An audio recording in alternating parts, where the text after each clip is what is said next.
Sometimes I think I got the best job in the world, and this type of job is totally suitable for me. Because, for instance, this happens quite often. I've got an hour now between clients, so I found somewhere to park up. If I can, I like to park on a mountain in the lay-by because it's beautiful scenery around here. But also, I pass the time by partaking in a little pleasure with whatever the latest book I'm reading. And at the moment, it's Holly by Stephen King. Quick encapsulated review here.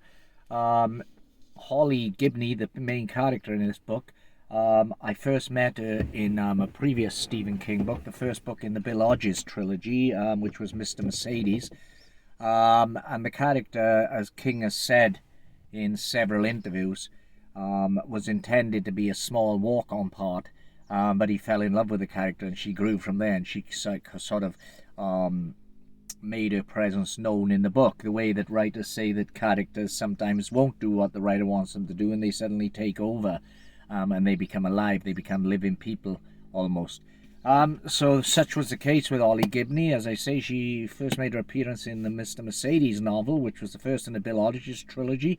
Then she was also in the second book, Finders Keepers, Finders Keepers being the name of the detective agency that she started up with Bill Hodges. And she's actually now, in this book, Holly, where Bill Hodges has long passed away, she is now running the Finders Keepers detective agency. And the third book in the Mr. Mercedes trilogy was The Heartbreaking End of Watch, in which we saw Bill Hodges' final days. But it was great trilogy of books. Not crime, not horror novels, rather in the sense of Stephen King's classic books, stuff like Salem's Lot, It, The Shining, in a way that they are horror books, but more detective thrillers with that dark edge, which is King's trademark. Now, Holly's also appeared in other books. She was in The Outsider, but she had a small role in that, and there's a couple of other stories that I've not read, but I know Holly plays a major part. In fact, there's one novella, or short story even, in one of King's books in which Holly is the star. But this novel, Holly, is the first full-length novel in which Holly Gibney has taken front and center. She is the lead character. Now, Holly Gibney, she's a woman, a young woman. She's on the autism spectrum. I'm not sure exactly what she's got. So she's quite a quirky character, but she's such a lovable character. It's easy to understand why King claims he fell in love with her and he loved spending time with her, which is why he wrote this book. King said he wrote this book because he had one scene in his mind. He didn't have a plot for the entire story, but he had one scene in his mind, and that's Holly Gibney attending the Zoom funeral of her mother. Now, I've written, I think, 6 times about Holly and her friends, Barbara and Jerome Robinson. And I'm always interested to come back to them and see what they're doing. Now, the book takes part during the COVID crisis, during the lockdown, and King has been knocked by a lot of reviewers because of the politics in this book, because Holly's politics could have come direct from King's Twitter persona. And there's a little bit of Trump bashing, and there's also a lot of comments in here, a lot of conversations relating to COVID, whether the virus is a hoax or not, whether it's important to wear masks or not. But some people have said that this book is preaching, but I don't agree with that. It's set in the real world, of course, so it has to be realistic. And when it's set during the COVID crisis, and COVID is going to play a part in this book, will that date it? Going forward, I suspect it will to some extent, but it's still a damn good book.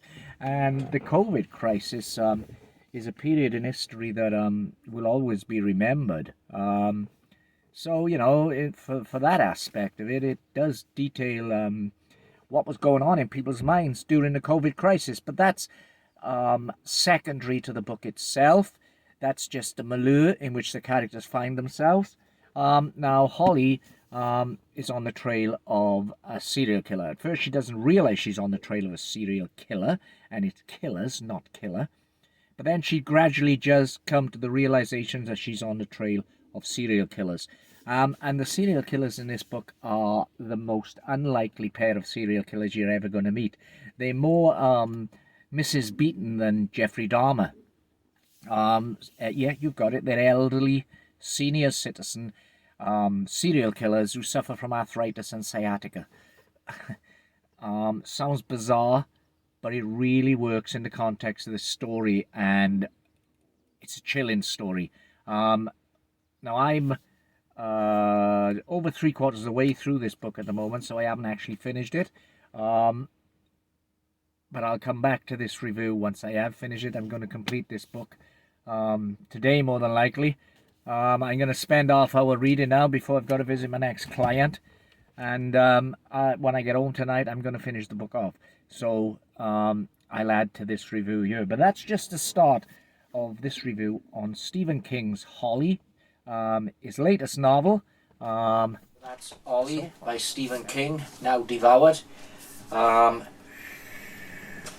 I've been working a lot lately, and it's taken me probably a week to finish this book. I would have read it if I'd had more time. If things hadn't been so stressful, a lot quicker. This probably would have took me a day to read because the story was compelling.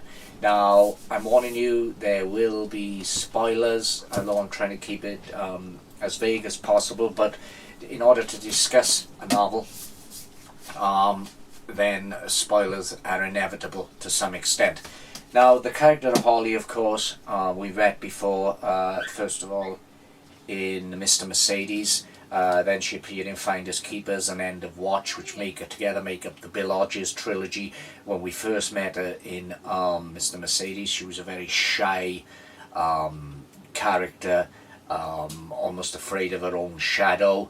But we've seen her develop across a series of books until she's got her own title now. She also appeared in the book The Outsider, and I'm going to touch a little bit on The Outsider in my review of Ollie, because that's well, you'll understand why in a moment. And she was in a short story where she took centre stage.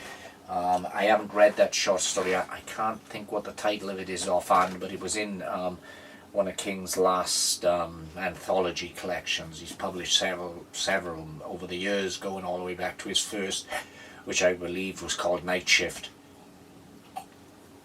In fact, I think Maximum Overdrive, the short story Maximum Overdrive that inspired the forgettable film, Maximum Overdrive, was in Night Shift, I think. So, Holly, right.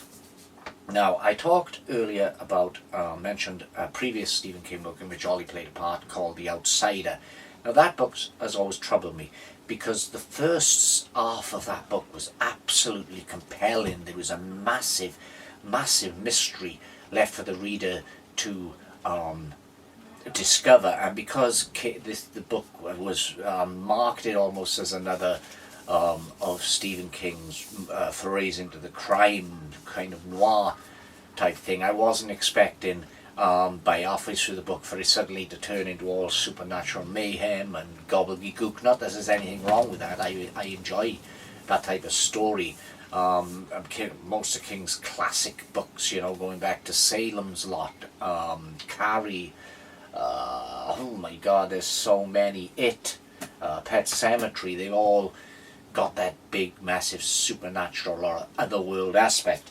But in The Outsider, because the first part was such a realistic kind of thriller in which this character was being made out to have been this murderer, this killer, only the reader knows it wasn't him, but he's spotted on camera going, okay, you can think that's mistaken identity, but then DNA is found which perfectly matches him. That was such a great mystery, and I thought, how is King going to rise out of this? But instead he brought in a supernatural gobbledygook. And although it wasn't a bad book, and the supernatural aspect of the story did work, they kind of jarred. There was too much of a transition from serious to out there for me.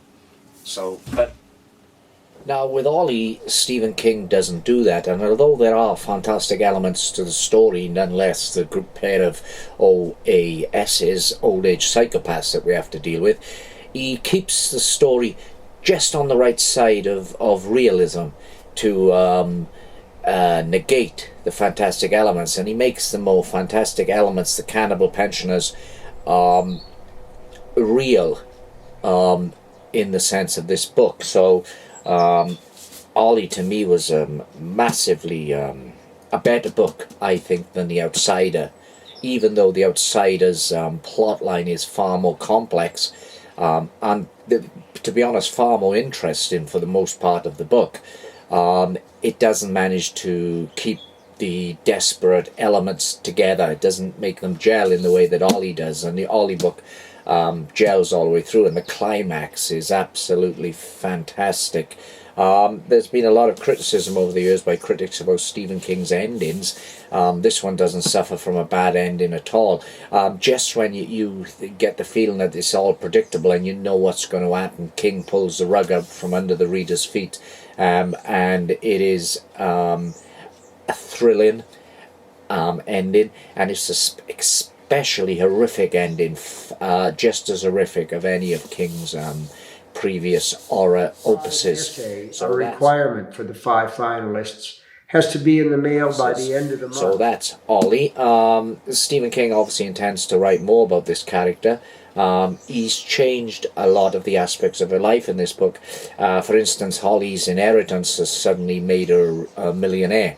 Not that she's really interested in that, but going forward, it will allow her to live while concentrating on the finders keepers detective agency. Even if the work runs kind of dry, it's still realistic that she could keep the business going, because she doesn't really need much of an income given the massive inheritance she's just received.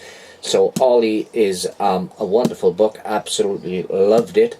Top marks from me. I think Stephen King's really brought in another classic year that will in time stand alongside his classic novels. Now, my next book review is kind of linked to Holly in a sense, because it's kind of the opposite way. Stephen King, of course, started out when he was first published way back. And incidentally, I'm sure now that I come to think of it, the thing I was talking about earlier was in Skeleton Crew, not Night Shift. I think Skeleton Crew was Stephen King's first short story collection. Such a long time ago now. But I've been with him right from the mid-70s when I first read, I believe the first Stephen King book I read was Salem's Lot. Then I went back and got Carrie, and then I became what they call a constant reader. I haven't read every Stephen King book over the years. I haven't always stayed. I remember religiously reading King up to Tommyknockers, and for some reason Tommyknockers kind of didn't gel with me at the time, although I read it several years later and I did enjoy Tommyknockers. The Stand, for instance, was a massive book for me. A massive life-changing book. It dominated my life back when I was reading it. I was young then. So, as I say, my next review will be kind of a complete opposite to the Stephen King novel, because where Stephen King started out as a horror writer, and then, though he never truly was just a horror writer, I mean, you've only got to look at his early books, you know, Eyes of the Dragon, The Stand. He's entered into science fiction. He's entered into crime and thriller. So he's done a lot of the Richard Bachman books. Don't really qualify as horror in the traditional sense, but brilliant books again. So, but the next book I'll be reading will be Joe Nesbo's The Night House. And the reason I say this is opposite to the Stephen King book, because this is a classic horror type tale, but it comes from Joe Nesbo, who's one of the world's best-selling crime writers, the author, the man behind the Harry Hole series. So he's sort of gone from crime and taken a slight departure to horror, and classic horror, and King-esque horror. It must be said, this is very Stephen King-esque. And this will be my next review, The Night House by Joe Nesbo. I'm half of the way through this book and I'm really enjoying this book. For now, I leave you with my final words on Stephen King's latest novel, Holly. Bloody brilliant, Buddy. Bloody brilliant, as it's called.